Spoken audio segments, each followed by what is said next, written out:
সদা হ্যাঁ, আপনার যে কোনো প্রার্থনায় সদা হ্যাঁ, আপনার যে কোনো কামনায় সদা হ্যাঁ, আপনার যে কোনো আত্মনাদে সদা হ্যাঁ, আপনার যে কোনো কান্নায় সদা হ্যাঁ। আমার প্রভু যীশু খ্রিস্ট বলেন, যখন তুমি যে কোনো বিষয়ে রাখবে, আমি আমার নামের মধ্যে দিয়ে প্রমাণ করছি, আমি সর্বদা হ্যাঁ উত্তর দিচ্ছি, আমি সর্বদা আমেন উত্তর দিচ্ছি। এটাই আমার প্রভুর নামের মাহাত্ম্য, সর্বদা হ্যাঁ হ্যাঁ হ্যাঁ। হালেলুয়া। জয় যিশু। আর আমি আরেকটি বার আপনাদের কাছে ঈশ্বরের বাক্য নিয়ে এসেছি। আর আমরা যেভাবে প্রকাশিত বাক্যকে আলোকপাত করছি, আজকের পর্ব 3 পার্ট 3 পর্ব 3 আজকের আমি আপনার কাছে আলোকপাত করব প্রকাশিত বাক্য সম্বন্ধে। প্রকাশিত বাক্য রিডিংয়ে যাওয়ার আগে, প্রকাশিত বাক্য 1 থেকে 22 অধ্যায় পাঠ করার আগে, তার ভিতরে প্রবেশ করার আগে আমি চাই সামনের কিছু ঘটনা, সামনের কিছু পশ্চাৎপট স্থান, সামনের কিছু ঘটনা আমাদের জন্য খুব ইম্পর্টেন্ট। আর আজকে আমি সেই বিষয় নিয়ে আপনার সাথে আলোকপাত করব। প্রথম পর্ব দেখেছেন, সেকেন্ড পর্ব দেখেছেন, এটা হচ্ছে 3য় নম্বর পর্ব। যদি আপনি আগের ভিডিও দেখেননি, আজ প্রথমবার ভিডিও দেখছেন, তাহলে আমি আপনাকে বলবো আপনি অবশ্যই প্রথম পর্ব এবং 2য় পর্ব দেখুন, কারণ এটা কোনো প্রচার নয়, বাট এটা একটা স্টাডি, এটা একটা শিক্ষণীয় বিষয়, বাইবেল স্টাডি, প্রকাশিত বাক্য সম্বন্ধে। আর প্রকাশিত বাক্যের উপরে একটা বাইবেল স্টাডি, যেটা আপনাকে গেঁথে তুলবে। হতে পারে এইটা শুনে আপনি অনেক সময় মনে করবেন, যারা প্রিচিং প্রিয় মানুষ, যারা প্রিচিং প্রচারকে ভালোবাসে, তাদের কাছে এটা অতটা সুন্দর নাও লাগতে পারে, একটু ঝিমানো লাগতে পারে, একটু ঘুম ঘুম পেতে পারে। কিন্তু আমি আপনাকে বলছি, যখন আপনি বাইবেল শিক্ষা করেন, একটু শিক্ষা দিলে প্রিচিংয়ের মতো হয় না, একটু অন্যরকম হয়। আর তাই জন্য আপনি অবশ্যই প্রকাশিত বাক্য ধ্যান করুন, ঈশ্বর অবশ্যই আপনাকে আশীর্বাদ করবেন। আজকের পর্ব 3 পার্ট 3। এই প্রকাশিত বাক্য পুরো পুস্তকটি আসলে 7টি পত্রের সমষ্টি, 7টি পত্রকে একত্রিত করে, 7টি চিঠিকে একত্রিত করে প্রকাশিত বাক্য হয়েছে। আর এই 7টি পত্রের মধ্যেও 7টি ভাগ রয়েছে, খুব ইন্টারেস্টিং। আর আমি বিশ্বাস করি আপনি আজকের আনন্দ পাবেন। তাই 7টি পত্রের মধ্যেও 7টি ভাগ রয়েছে প্রকাশিত বাক্যে। আর এগুলি লেখা হয়েছে 7টি মণ্ডলীর তরে, অর্থাৎ প্রকাশিত বাক্য লেখা হয়েছে 7খানা মণ্ডলীর জন্য। আর এটা কোনো আচমকিত ঘটনা নয়, এটা কোনো আশ্চর্যজনক ঘটনা নয়। 7 একটা সংখ্যা, ইম্পর্টেন্ট সংখ্যা বাইবেলে। ঈশ্বর এই 7কে অনেক কাজে ব্যবহার করেছে। যদি আপনি পুরো সৃষ্টিকে দেখেন, ঈশ্বর 7 দিনে সৃষ্টিকে করেছেন। তাই 7 একটা পূর্ণ সংখ্যা পবিত্র বাইবেলে।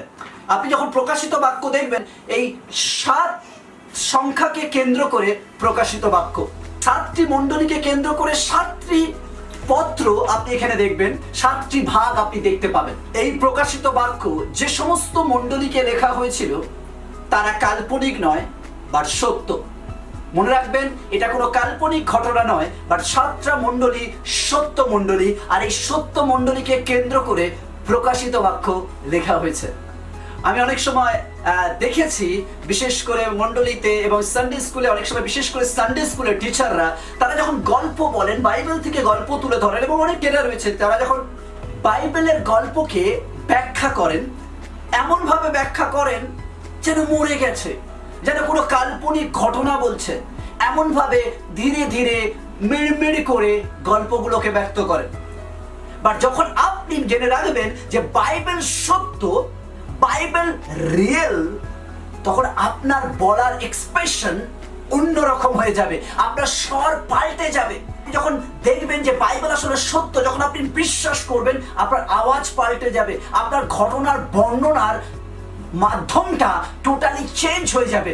কেন না, ওটা আপনি বিশ্বাস করেন। ঈশ্বরের সন্তানেরা, বাইবেল কোনো কাল্পনিক বই নয়, কাল্পনিক গল্পের মতো করে মিড়মিড় করে স্বরকে নামিয়ে ব্যাখ্যা করবেন না। বাট যখন বাইবেল ব্যাখ্যা করবেন, যেন মনে হবে আপনি লাইভ ক্রিকেট ম্যাচ দেখছেন, এইভাবে ব্যাখ্যা করুন। দেখে মনে হবে আপনি এখনই কোনো লাইভ ক্রিকেট ম্যাচ দেখছেন। যখন আপনি বলবেন, সেই রকম ভাবে আপনি প্রেজেন্ট করুন, যেটা একটা সত্য ঘটনা, সত্য কাহিনী, সত্য জিনিসকে আপনি ব্যাখ্যা করছেন। সেই উপস্থাপনা যেন এরকম ভাবে হয় যে আপনি সত্য ঘটনাকে সচক্ষে দেখে ব্যাখ্যা করছেন। এরকম স্টাইল যেন হয় আপনি যখন ঈশ্বরের বাক্যকে প্রচার করেন। আর এই স্থানগুলি সত্য, এই মণ্ডলীগুলি সত্য। এফিসীয়তে একটি গ্রন্থাগার ছিল, আর সেই গ্রন্থাগারকে খুব সুন্দর করে বানানো হয়েছিল। সেই গ্রন্থাগারে প্রায় পুস্তক ছিল 30,000-এর উপরে। এতটা সুন্দর করে এই লাইব্রেরিকে বানানো হয়েছে।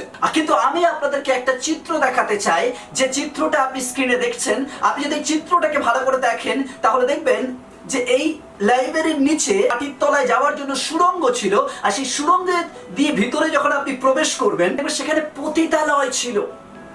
পতিতালয় ছিল সেখানে। আজও সেই পতিতালয়ের বিভিন্ন কারুকার্যময় বিজ্ঞাপন দেখতে পাওয়া যায়। মানুষেরা তাদের পরিবারে তাদের স্ত্রীদের কাছে বলতেন যে আমরা গ্রন্থাগারে যাচ্ছি বই দিতে এবং বই নিতে, বই পড়তে, এবং তারা সেই সুযোগে তারা সেই লাইব্রেরিতে প্রবেশ করত, আর ওখান থেকে তাদের গোপন রাস্তার মধ্যে দিয়ে, সুড়ঙ্গের মধ্যে দিয়ে তারা সেই পতিতালয়ে চলে যেত অন্যরকম অসামাজিক কার্যকর্ম করার জন্য। এই রকম একটা অবস্থানের মধ্যে এই সিটি, এই শহর অবস্থান করছিল। যদিও শহরটিকে উপর দিক দিয়ে দেখলে মনে হয় শহরটি খুব সুন্দর, উচ্চ সংস্কৃতিপূর্ণ, ধনবানদের শহর, বাট আসলে সেটি তলায় তলায় অপসংস্কৃতিতে ভরা, অনৈতিকতা ভরা একটা অসামাজিক শহর ছিল। ইয়েস, ঈশ্বরের সন্তানরা, আপনি ঠিক শুনেছেন, একটা পাপে পূর্ণ শহর ছিল। এটাই ছিল সত্য এই স্থানটির সম্বন্ধে। আর এখানকার এই ছোট ছোট মণ্ডলীগুলো এই অপসংস্কৃতির বিরুদ্ধে, এই পাপের বিরুদ্ধে লড়াই করছিল, অনৈতিকতার বিরুদ্ধে, পৌত্তিকতার বিরুদ্ধে লড়াই করছিল। এই ছোট ছোট মণ্ডলীগুলো, যে 7টি মণ্ডলী এই অঞ্চলে ছিল।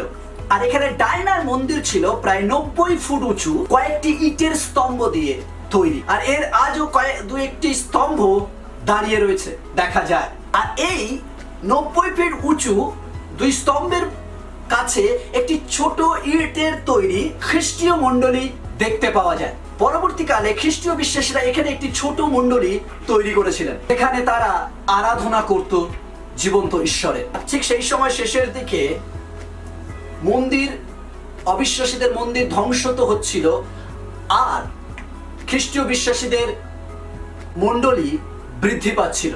2 নম্বর বিষয় দেখব, ফিলাডেলফিয়া, বাংলায় ফিলাডেলফিয়া। এখানেও খ্রিস্টীয় মণ্ডলীকে দেখা যায় যে পিলারের মতো, স্তম্ভের মতো খ্রিস্টীয় বিশ্বাসীদের মণ্ডলী এখানে দেখতে পাওয়া যায়। প্রকাশিত বাক্য 3:12 ফিলাডেলফিয়াতে প্রভু যীশু যখন পত্র লেখেন তিনি বলছেন যে জয় করে তাহাকে আমি আমার ঈশ্বরের মন্দিরের স্তম্ভ স্বরূপ করিব। 3 নম্বর মণ্ডলী লাইডিসিয়া, বাংলায় লায়োদিকেয়া। এখানে যদি আপনি ছবিতে লক্ষ্য করেন দেখবেন এখানে একটা বড় পাথর রয়েছে। এখানে যে বড় একটা পাথরকে আপনি লক্ষ্য করছেন, ঠিক এর ভিতরে একটা গর্ত রয়েছে, আর সেটা হলো একটা নালা বা গর্ত, জলাশয়, যেখান থেকে উষ্ণ গরম জল নির্গত হয়। আর এখানেই প্রভু যীশু বলেছেন এই মণ্ডলীকে, প্রকাশিত বাক্য 3:15। ইন্টারেস্টিং, তুমি না শীতল না তপ্ত, তুমি হয় শীতল হইলে নয় তপ্ত হইলে ভালো হইতো। যদিও বর্তমানে এখানে কেউ থাকে না। আর ঠিক এর নিচে যদি আপনি দেখেন টায়রা 4 নম্বর মণ্ডলী, বাংলায় থুয়াতিরা। এখানে খ্রিস্টীয় মণ্ডলীর ভগ্নাবশেষ দেখা যায়। ভালো করে শুনবেন ঈশ্বরের সন্তান, এই 7টি স্থানে এখন কোনো মণ্ডলী নেই। আপনি ঠিক শুনেছেন, দুঃখের সংবাদ, এই 7টি স্থানে বর্তমানে কোনো মণ্ডলী নেই। শুধুমাত্র স্মার্না মণ্ডলী রয়েছে, যা টার্কিতে অসংখ্য তাড়না সহ্য করেও যে মণ্ডলী টিম করে জ্বলে চলেছে। 5 নম্বর মণ্ডলী স্মার্না, যেটাকে বাংলায় বলে স্মুরনা। স্মার্নার উপর বড় পাহাড়, যেখানে মন্দির এবং রাজপ্রাসাদ মুকুটের মতো দাঁড়ানো রয়েছে, সাজানো রয়েছে, আর এটাকে ক্রাউন অফ স্মার্না বলা হতো। আর এখানেই প্রভু যীশু এই স্মার্নার মণ্ডলীকে যখন পত্র লেখেন তিনি বলেছেন, প্রকাশিত 2:10, প্রকাশিত 2:10, আপনি যদি আমার সাথে খোলেন, তোমাকে যে সকল দুঃখ ভোগ করিতে হইবে তাহাতে ভয় করিও না। দেখো তোমাদের পরীক্ষার জন্য দিয়াবল তোমাদের কাহাকেও কারাগারে নিক্ষেপ করিতে উদ্যত আছে। তাহাতে 10 দিন পর্যন্ত তোমাদের ক্লেশ হইবে। তুমি মরণ পর্যন্ত বিশ্বস্ত থাকো, তাহাতে আমি তোমাকে জীবন মুকুট দেব। আমি তোমাকে লাইফ ক্রাউন পরাবো। Hallelujah, hallelujah. আর 6 নম্বর যে মণ্ডলী তা হলো সার্ডিস, বাংলায় যাকে বলে সাদ্দি। আর এছাড়া আমি শেষ করব 7 নম্বর মণ্ডলী প্যারাগামাম, অর্থাৎ বাংলায় পরগম। এই প্যারাগামাম হলো 1000 মিটারের উপরে অবস্থিত একটি উচ্চ জায়গা, যেখানে মানুষরা নিচে থেকে পাথর নিয়ে গিয়ে আর সেখানে সুন্দর করে তৈরি করেছিলেন। আর এখানে ধ্বংসাবশেষ ছাড়া এখন আর তেমন কিছু নেই। এখানে মণ্ডলী জন্মগ্রহণ করেছেন। সেই জায়গা হলো ইস্তানবুল। যখন কনস্টান্টাইন এগুলি দখল করে নেন আর তিনি সেই নগরের নাম পরিবর্তন করে তিনি তার নামের সাথে এই নগরের নাম রাখেন কনস্টান্টিনোপল। সে রোমান এম্পায়ারের হেডকোয়ার্টারকে, রাজধানীকে রোম থেকে কনস্টান্টিনোপলে স্থানান্তরিত করলেন। আর এইভাবেই মণ্ডলীগুলি ধীরে ধীরে আবির্ভাব ঘটলো। এই ইতিহাসগুলি জানলে সত্যি আমাদের আশ্চর্য লাগে এবং চমক লাগে। 7টি পত্র লেখা হয়েছে, আবার তাদের 7টি ভাগ রয়েছে, আমরা সেগুলি দেখব। আর সেই সময় তারা খুব সেন্সিবল কাজ করতেন। তারা প্রথমে পত্রের উপরে ঠিকানা লিখতেন, কে পাঠাচ্ছে, তারপর তার নাম লিখতেন, তারপর কাকে পাঠানো হচ্ছে, এইভাবে সমস্ত কিছু উপরে লেখা হতো। বর্তমানে আমরা যখন কোনো লেটার দেখি, আমরা লেটারের প্রথমটা দেখি কাকে পাঠানো হচ্ছে, আর সবার শেষে ইতি দিয়ে আমরা যে পাঠাচ্ছে তার নামটা পাঠাই। তাই জন্য আমরা পত্র পাওয়ার পর আমাদের আগে নিচে গিয়ে দেখতে হয় যে কে পাঠিয়েছেন। কিন্তু আগে এরকম ছিল না, কারণ তারা যে পাঠাতেন তার অ্যাড্রেস, তার ঠিকানা, তারপর তার নাম এবং যার কাছে পাঠাচ্ছে তার সম্বন্ধে নাম লেখা থাকতো। আর আগেকার দিনে পোস্টম্যান বলতে আসলে ঈশ্বরের লোকরা একটা মণ্ডলী থেকে আরেকটা মণ্ডলীতে পত্র বাহন করে নিয়ে যেতেন। আর যখন পত্র নিয়ে যাওয়া হতো, তারা যখন প্রথম পোস্টম্যান খুলতেন, আপনি যদি দেখতে পাবেন যে যেই খুলতেন সমস্ত ডিটেলস পেয়ে যেতেন, কে পাঠিয়েছে, কোথায় পাঠিয়েছে, সমস্ত কিছু ডিটেলস পেয়ে যেতেন। আস্তে আস্তে যত নিচে খুলতেন মূল বিষয়ে প্রবেশ করা হতো। আর এইভাবে আগেকার দিনে পত্র লেখা হতো। আর যা লেখা থাকতো প্রথম পেজটার মধ্যে সমস্ত বিবরণ, ডিটেলস দিয়ে দেওয়া হতো, কোথায় কিভাবে কার কাছে যাচ্ছে। আর এটা খুব ইম্পর্টেন্ট ছিল। তাই আগেকার দিনে পত্র খুব সুন্দর ছিল। প্রকাশিত বাক্য হলো সারা পৃথিবীর জন্য পত্র বা লেটার। Hallelujah, hallelujah. আপনি ঠিকই শুনেছেন, শুধুমাত্র ওই সময়কার 7টা মণ্ডলীর জন্য না, বর্তমানের সমস্ত মানুষের জন্য প্রকাশিত বাক্য গুরুত্বপূর্ণ। আর পত্রগুলি যখন পাঠানো হতো তাতে লেখা থাকতো লাইসীয় দূতের জন্য। কিন্তু দূত মানে, আপনি ভালো করে শুনুন ঈশ্বরের শব্দ, দূত মানে এখানে স্বর্গীয় দূতের কথা বলা হয়নি। আপনার প্রশ্ন হতে পারে কাকে বলা হয়েছে? ঈশ্বরের সন্তানরা সেই মণ্ডলীর পালককে দূত বলা হয়েছে। Hallelujah, hallelujah. এমন তাদের লাইফস্টাইল ছিল, এমন তাদের জীবনযাত্রা ছিল যে সেই সময় তাদেরকে দূতের মর্যাদা দেওয়া হতো। কিন্তু এখন তেমন নয়। আর দ্বিতীয়ত, কার থেকে এই পত্র আসছে? প্রভু যীশু এখানে নিজের নাম লেখেননি যে আমি যীশু খ্রিস্ট পত্র দিচ্ছি, তিনি লেখেননি, যিনি লেখা রয়েছে। যদি আপনি এক্সাম্পল দেখেন, প্রকাশিত বাক্য 3 অধ্যায় 1 পদ আমি আপনার জন্য পাঠ করছি, আপনি বুঝতে পারবেন। আর সাদিস্ত মণ্ডলীর দূতকে লিখো, যিনি, ভালো করে শুনবেন, যিনি, ইংলিশ বাইবেল হি হু। আর বাংলা বাইবেলে যেখানে বলা হচ্ছে যিনি, যিনিটা যেহেতু আমি বাংলায় বলছি তাই আমি যিনিটাকে আলোকপাত করব। যিনি ঈশ্বরের সপ্ত আত্মাকে না, যিনি এবং সত্য তারা ধারণ করেন, তিনি এই কথা কহেন। কে তিনি? যিনি। তিনি প্রকাশিত বাক্যে প্রভু যীশু নিজের নাম উল্লেখ করেনি, কিন্তু তিনি উল্লেখ করেছেন যিনি। এর দ্বারা তিনি প্রমাণ করছেন আসলে তিনি প্রভু যীশু খ্রিস্ট। Hallelujah, hallelujah. আর আমি বিশ্বাস করি এটা তিনি নিজের বিষয়ে বলেছেন। লোকেরা তার বিষয়ে ভুলে গিয়েছিলেন, তাই তিনি স্মরণ করিয়ে দিচ্ছেন আসলে তিনি কে। আমাদের প্রভু যীশুর সবকটা নাম জানা প্রয়োজন রয়েছে, এইগুলি আমরা অনেক সময় ভুলে যাই। তার নাম ইয়াহওয়ে। আমি জানি না আমি সঠিক প্রোনাউন্সিয়েশন করতে পারলাম কিনা, কারণ এটা আমার ভাষা নয়, তাই আমি প্রোনাউন্সিয়েশনে অনেক সময় আমাদের সমস্যা হতে পারে, উচ্চারণে সমস্যা হতে পারে। যদি আপনি জিহুদীদেরকে দেখেন, তারা সহজেই তাদের ঈশ্বরের নাম নিতে চান না, তারা ভয় পান। আমার জন্য উচ্চারণে সমস্যা হবে না এমন একটা নাম দরকার। আর তাই আমাকে ইয়াহওয়ে আমার কাছে এলো, যা বাংলায় আমি সহজেই উচ্চারণ করতে পারি, তা হলো সদা।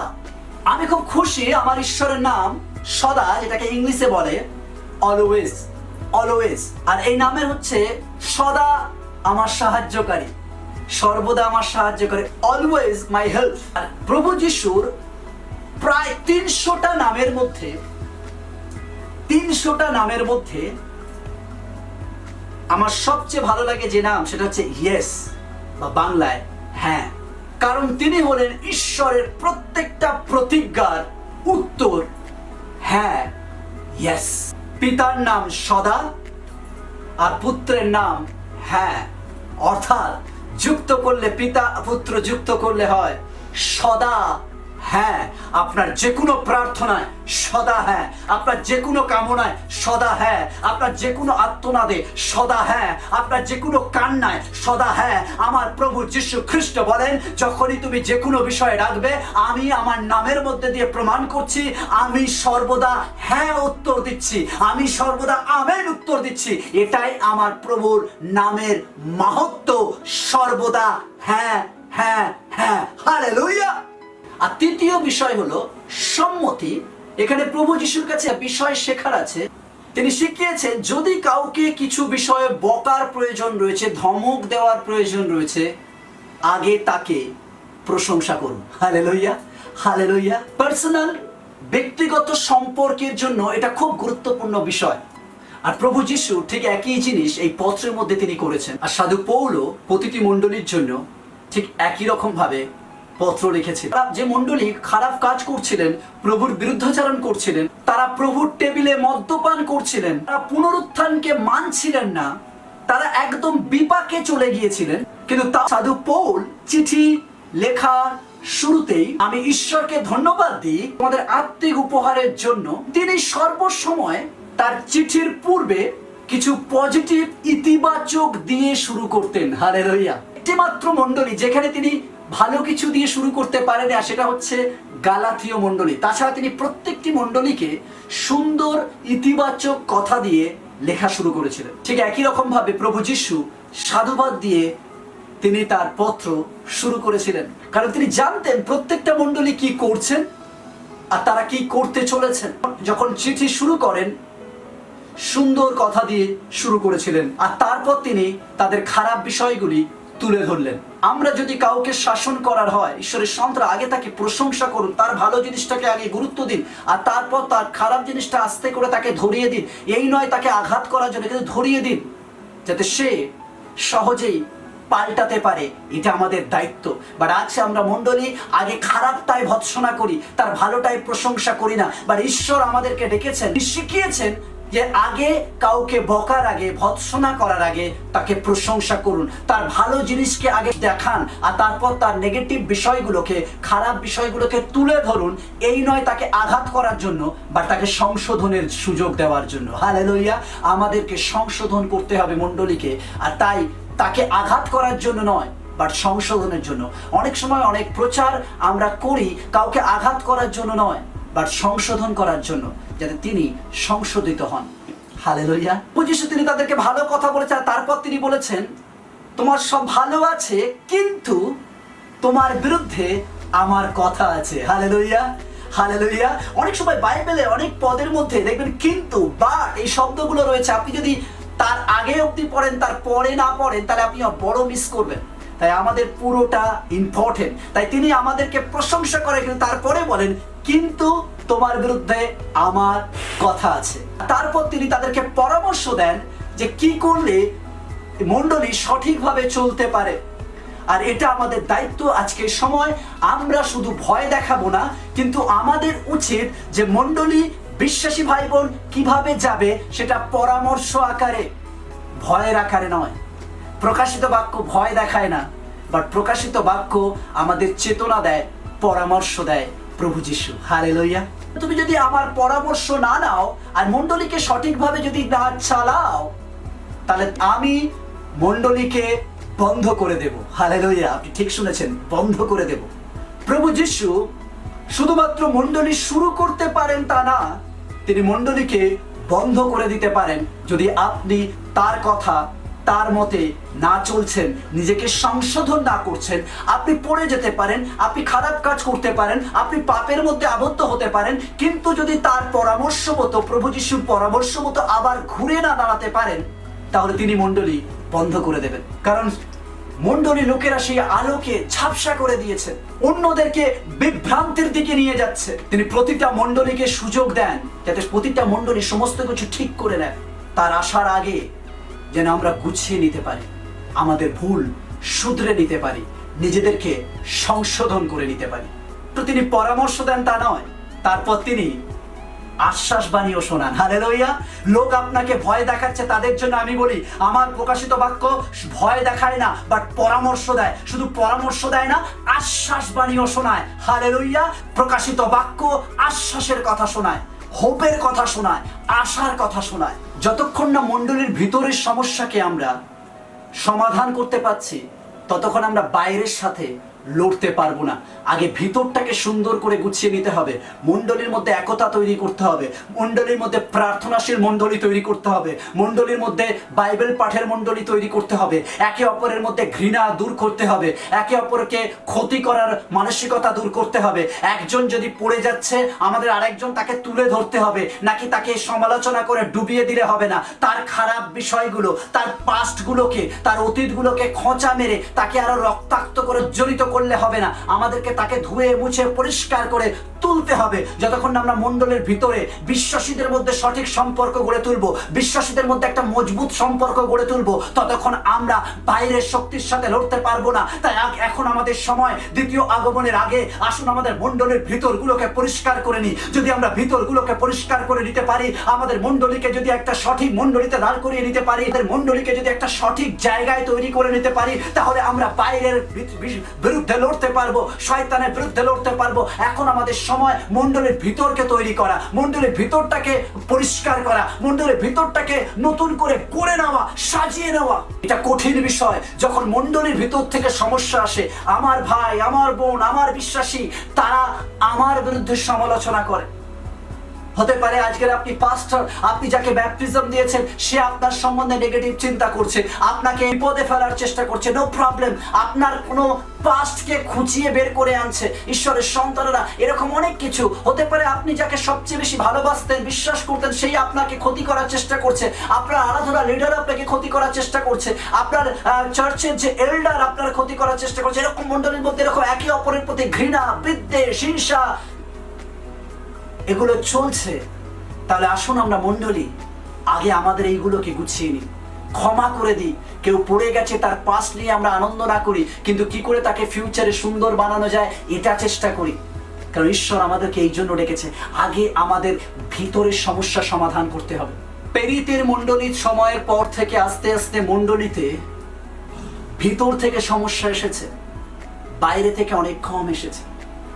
তাই আমাদের ভিতরের সমস্যা আগে সলভ করতে হবে। আমরা বাইরেতে লড়তে চাই, বাট ভিতরে আমাদের অনেক বেশি সমস্যা রয়েছে। আমরা যদি প্রকৃত বিশ্বাসী ভাই বোন, আসুন আগে আমরা আমাদের ভিতরের সমস্যাকে দূর করি, পরে আমরা বাইরের সমস্যার সাথে লড়ব। যদি আপনি ভিতরের সমস্যাকে সলভ করে নিতে পারেন, নিজেকে গুছিয়ে নিতে পারেন ভিতরের সমস্যা থেকে, তাহলে অবশ্যই আমরা বাইরের সমস্যাকে অনায়াসে চুটকির মতো দূর করতে পারব। প্রভু যিশু তাদেরকে এরকম গুলো শিক্ষা দেননি যে এই মণ্ডলীতে খারাপ হচ্ছে, বা সাধু পৌলও লেখেননি যে এই মণ্ডলীতে খারাপ হচ্ছে তুমি এই মণ্ডলী ছেড়ে দিয়ে অন্য মণ্ডলীতে চলে যাও, যা আজকের অনেক পালকরা শিক্ষা দিচ্ছেন। মণ্ডলী ছেড়ে দাও, অন্য মণ্ডলীতে যাও, আমার মণ্ডলীতে এসো, আমার মণ্ডলী সবচেয়ে বেস্ট মণ্ডলী। আর আমাদের অনেক ভাই বোন আছে যারা মণ্ডলী ছেড়ে দিয়ে অন্য মণ্ডলীতে যায়। কেন? যানবাহন এখন ভালো, আগেকার দিনে যানবাহনের প্রবলেম, বাট এখন যানবাহন রয়েছে অন্য মণ্ডলীতে, যেখানে তার মতো পোশাক আছে, তার মতো স্টাইল আছে, সেই মণ্ডলী খুঁজে বেড়ায়। বাট ঈশ্বরের সন্তানেরা, আপনি মণ্ডলী না পাল্টে নিজেকে পাল্টান। যদি নিজেকে পাল্টান, আপনার মণ্ডলী পাল্টে যাবে।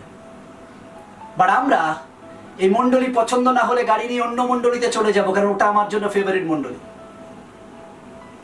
আমরা মণ্ডলীর বিজনেস করছি না, আমরা ঈশ্বরের নামের প্রচার করছি। তাই আমার কাছে ইম্পর্টেন্ট আপনি নিজেকে পাল্টে ফেলুন, দেখবেন আপনার মণ্ডলী পাল্টে গেছে। Hallelujah, hallelujah. আমরা সুপার মার্কেটের মণ্ডলী হয়ে গেছে আজকে। এই মণ্ডলী ভালো লাগছে না, ওই মণ্ডলী যাব। ওই জিনিস ভালো নয়, বিগ বাজার যাব। বিগ বাজার ভালো না, বাজার কলকাতা যাব। বাজার কলকাতা ভালো না, রিলায়েন্সে যাব। মণ্ডলী যেন সুপার মার্কেট হয়ে গেছে। মণ্ডলী সুপার মার্কেট নয়। প্রভু যিশু বলেন এই প্রলোভনে এই সময় মণ্ডলীতে যে স্থিরভাবে দাঁড়িয়ে থাকবে, যে মণ্ডলী নিজেকে ধরে রাখবে। আর মণ্ডলী কারা? বিশ্বাসীদের একত্রিত করাকে বলা হয় মণ্ডলী। কয়েকটি বিশ্বাসী যেখানে একত্রিত হয় সেটা মণ্ডলী। আর যখন আপনি সেই বিশ্বাসীর পার্ট, সেই মণ্ডলীর স্তম্ভ, সেই মণ্ডলীর পিলার, তাহলে আজকে নিজে পালিয়ে গিয়ে মণ্ডলী ভেঙে দেবেন না। নিজে দাঁড়িয়ে থেকে নিজের বিশ্বাসকে ধরে রাখুন, স্তম্ভকে ধরে রাখুন, মণ্ডলী দাঁড়িয়ে থাকবে। Hallelujah, hallelujah. আর প্রভু বলেন যে মণ্ডলী তাড়না সহ্য করে দাঁড়িয়ে থাকবে, আমি সেই মণ্ডলীকে আশীর্বাদ করব। আজকের আমি প্রত্যেকটা বিশ্বাসী ভাই বোনদেরকে অনুরোধ করছি, আপনি যেখানে রয়েছেন সেখানে দাঁড়িয়ে থাকুন। আপনার মণ্ডলীকে আপনার প্রয়োজন রয়েছে। আসুন আমরা মণ্ডলীকে কমপ্লেন না করে, পাস্টারকে কমপ্লেন না করে নিজেকে শুধরে নিই, নিজেকে পাল্টে নিই। যখন আপনি নিজেকে পাল্টে নেবেন, আপনার মণ্ডলী পাল্টে যাবে। আর যখন আপনার মণ্ডলী পাল্টে যাবে, সমস্ত রকমের ভিতরের সমস্যাকে দূর করে নেবে, তখন আপনি বাইরের শক্তির সাথে লড়বেন। কারণ আগামী দিন আরো জঘন্যময় পরিণতি আসছে। সেই সময় যখন আপনি বাইরের শক্তির সাথে লড়তে পারবেন, তখন আপনি অ্যাকচুয়ালি আশীর্বাদ পাবেন এবং মণ্ডলী আপনার জন্য আশীর্বাদিত হবে। আপনি চান না সেই মণ্ডলীর আশীর্বাদের আকর আপনি হন, আপনি সেই মণ্ডলীর আশীর্বাদের মেন প্রস্তর হন, তাহলে আপনি দাঁড়িয়ে থাকুন বিশ্বাসে, ঈশ্বর অবশ্যই আপনাকে আশীর্বাদ করবেন। হালেলুয়া। যে নিজের মণ্ডলীতে কোনো রকম ভুল আসতে দেবে না, প্রভু যিশু বলেন আমি তাকে আশীর্বাদ করব। দুঃসময়ে আপনি মণ্ডলী ছেড়ে পালিয়ে যাবেন না, বাট দাঁড়িয়ে থাকুন, দাঁড়িয়ে থাকুন ঈশ্বরের সন্তানরা। আপনি যে কোনো মণ্ডলীতে রয়েছেন, দাঁড়িয়ে থাকুন। অনেকে আপনার শিক্ষা দেবে মণ্ডলী ছেড়ে পালান, বাট আপনি দাঁড়িয়ে থাকুন, দাঁড়িয়ে থাকুন, বিশ্বাসে দাঁড়িয়ে থাকুন, ঈশ্বরের বাক্যে দাঁড়িয়ে থাকুন। ঈশ্বর অবশ্যই আপনাকে আশীর্বাদ করবেন। আর শেষে তিনি আবেদন করেছেন, তিনি যখনই কোনো স্টোরি বা গল্প বলতেন, তিনি বলতেন যার কর্ণ আছে সে শুনুক। অর্থাৎ তিনি বলতেন যে গল্পটা হয়তো ভালো লেগেছে, দৃষ্টান্তটা ভালো লেগেছে, বাট আসলে সেটা কি তুমি পালন করছো? যদি পালন করছো তাহলে যার কর্ণ আছে সে শুনুক। ওখানে কি প্রত্যেকের কর্ণ ছিল না, কালা ছিল না? প্রত্যেকের কর্ণ ছিল, বাট কে এখানে নিচ্ছে আর এখান থেকে এখানে দিয়ে ব্যবহার করছে, ওটা ইম্পর্টেন্ট। তাই জন্য তিনি বলেছেন যার কর্ণ আছে সে শুনুক। আমাদের উচিত যার কর্ণ আছে সে শুনুক। আমাদেরকে শুনতে হবে আর সেই মতো কার্য করতে হবে। পালিয়ে যাওয়ার মানসিকতা দূর করুন, মণ্ডলী ছেড়ে দেওয়ার মানসিকতা দূর করুন। বাট ওই মণ্ডলীতে থেকে ওই মণ্ডলীকে কি করে আরো আগিয়ে নিয়ে যাওয়া যায়, পাল্টানো যায়, সেই চেষ্টা করুন, সেই প্রার্থনা করুন, সেই বাক্যে নিয়ে আসুন। কারণ যে দেখবেন মণ্ডলী মানুষ জন্ম দেয় না, মণ্ডলীর জন্ম পবিত্র আত্মা থেকে হয়। যখন পবিত্র আত্মা থেকে মণ্ডলীর জন্ম হয়েছে, তখন আমরা সেই মণ্ডলীর এক একজন পিলার, এক একজন স্তম্ভ। আসুন আমরা দাঁড়িয়ে পড়ি, আমাদের মণ্ডলীকে নেতৃত্ব দিই, যাতে আমাদের মণ্ডলী আগামী দিন আরো সুন্দরভাবে এগোতে পারে। যখন আমরা ভিতরের সমস্যা মিটিয়ে নেব, আমরা বাইরের সমস্যার সাথে লড়তে পারবো। এখন সময়, এই লকডাউনের সময়, এই ঘরবন্দির সময়, এইরকম একটা অরাজকতার সময়, আসুন আমরা মণ্ডলী একে অপরকে ফোন করি, একে অপরের জন্য প্রার্থনা করি, একে অপরের খোঁজ রাখি, একে অপরকে কাউন্সিলিং করি। যার সাথে আমার কথা হতো না তাকে ফোন করে কথা বলি। আপনি যত নম্র হবেন, ঈশ্বর তত আপনাকে উপরে ওঠাবে। সে আপনাকে কি ভাবলো দেখার দরকার নেই। আপনি সর্বদা চিন্তা করুন যে আপনাকে আপনার ঈশ্বর কি ভাবছে, ওটা ইম্পর্টেন্ট। কারণ যে আপনাকে ভাবছে তার কথা গুরুত্ব নয়, বাট যিনি আপনাকে পাঠিয়েছেন, যিনি আপনাকে সৃষ্টি করেছেন, যিনি আপনার জন্য স্বর্গ নরক রেখেছেন, তার কথা ইম্পর্টেন্ট। তাই আসুন আমরা খোঁজ খবর নিই, একে অপরের মধ্যে একটা ফ্যামিলি ফেলোশিপ তৈরি করি, একে অপরের সঙ্গে কন্ট্যাক্ট করি, যাতে আমাদের মণ্ডলী একতার মণ্ডলী হয়, প্রেমের মণ্ডলী হয়, ভালোবাসার মণ্ডলী হয়, ঐক্যের মণ্ডলী হয়, এবং আমাদের মণ্ডলী যেন আগামী দিন ভিতরের সমস্যাকে পরাজিত করে বাইরে লড়ার জন্য প্রস্তুত হয়ে যায়। Hallelujah, hallelujah. দৌড়ের সময় বা কোনো কম্পিটিশনের সময়, খেলার সময় যদি আপনার ভিতরে রোগ থাকে, আপনি বাইরে খেলা দৌড়াতে পারবেন না। আগে ভিতরটাকে মজবুত করুন, যাতে বাইরে আপনি লড়তে পারেন। এখনো তাড়না আসেনি মণ্ডলীতে, তাড়না আসতে চলেছে আগামী দিন। যখন বাইরে থেকে লোক আসবে, বাইবেল পুড়িয়ে দেওয়া হবে, জ্বালিয়ে দেওয়া হবে। ঈশ্বরের বাক্য বলে বাক্যের সংকট হবে, লোক বাক্য চাইবে, পাবে না। সেই দিন এখনো আসেনি, সেই তাড়না এখনো আসেনি। ঈশ্বরের দাসদেরকে রাস্তার মাঝখানে হত্যা করা হবে, চার্চগুলোকে ধ্বংস করা হবে। সেই তাড়না আসছে। আর সেই তাড়নায় আমরা স্থির থাকতে পারবো যখন আমরা ভিতরের সমস্যা, ভিতরের অরাজকতা, ভিতরে একে অপরের প্রতি ঘৃণা, ভিতরে একে অপরের প্রতি হিংসা, ভিতরে একে অপরের প্রতি কামনা বাসনাগুলোকে দূর করে আমরা নিজেদের মধ্যে বিশ্বাসী মণ্ডলের ভিতরে আমরা একটা ঐক্য স্থাপন করতে পারবো। ওই বিশ্বাসী আমার প্রভুর সন্তান, ও হয়তো খারাপ কাজ করেছে, বাট আমার প্রভু যদি ক্ষমা করতে পারে তাহলে আমাকে ক্ষমা করতে হবে। আমি তার খারাপ বিষয়কে চিৎকার করে প্রচার করব না, কারণ তার খারাপ বিষয়কে পরামর্শ দান হেতু তাকে মজবুত করে তুলে ধরবে, কেন আমার প্রভু এটাই করেছেন। মনে রাখবেন, খ্রিস্টীয় বিশ্বাসীর লজ্জা মানে খ্রিস্টের লজ্জা, কারণ তার নামের সাথে আমাদের নাম রয়েছে। খ্রিস্টিয়ান শব্দটির মধ্যে আপনি চান আর নাই বা চান, তার নাম জড়িয়ে গেছে। তাই আপনার বদনাম মানে আপনার প্রভুর বদনাম, খ্রিস্টিয়ানের বদনাম মানে প্রভুর বদনাম, কারণ তার নাম জুড়ে রয়েছে। তাই আসুন, কে কি করছে জানি না, বাট আমি আর আপনি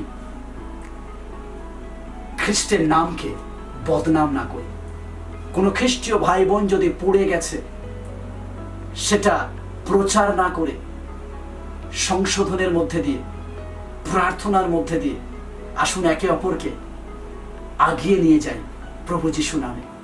কারণ অ্যাকচুয়ালি খ্রিস্টানের বদনাম মানে প্রভু যিশুর বদনাম।